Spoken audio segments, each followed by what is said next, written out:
Allô tout le monde, très content d'être là avec vous aujourd'hui. Puis on va parler avec un finissant du programme de thérapie respiratoire, Maxime Albert. Allô Maxime, Salut, comment ça va?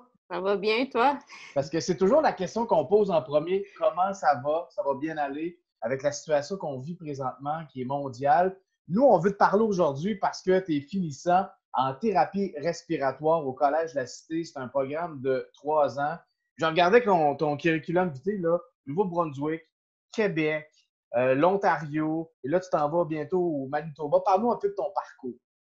Dans le fond, j'ai fait le début de mes études au Nouveau-Brunswick. J'ai fait un bac en kinésiologie là-bas. Après ça, je me trouvais trop jeune pour aller sur le marché du travail, donc j'ai continué à Montréal avec une maîtrise en sciences d'activité physique, puis un microprogramme après ça encore.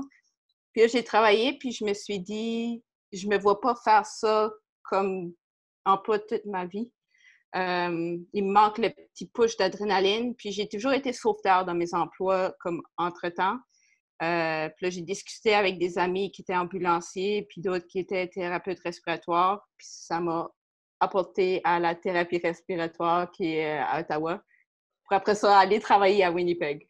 Ouais, tu pars dans quelques jours, on va en parler dans un instant, mais moi, je veux savoir pourquoi tu as choisi au départ de venir étudier au collège La Cité. Euh, Dans le fond, j'ai une amie qui a fait son bac en kinésiologie avec moi, qui a fait le programme d'études de thérapie respiratoire à la Cité. Puis j'ai aussi d'autres personnes qui ont venu étudier puis qui m'ont dit que c'était un très bon programme puis un très bon collège. Donc, habituellement, j'essaie de trouver, je ne vais pas seulement aller pour un programme en particulier dans n'importe quel, j'essaie de trouver le programme puis l'école qui l'enseigne le mieux.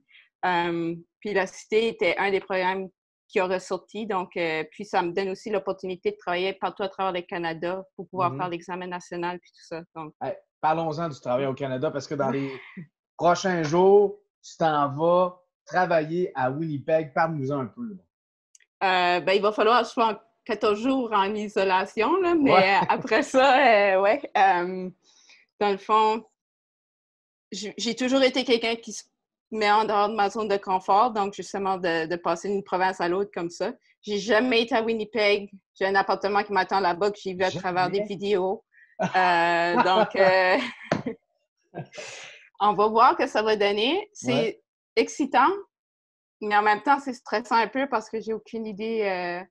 Puis en plus, déménager dans ce temps-ci, Ouais, on c'est ça, c'est pas verra. évident. Mais la gestionnaire là-bas est très excitée de me recevoir. Elle a hâte que je commence. Ben, on est très, très fiers de toi. Puis en terminant, est-ce que tu aurais un conseil pour des futurs étudiants qui aimeraient, comme toi, suivre tes pas? Faut juste essayer.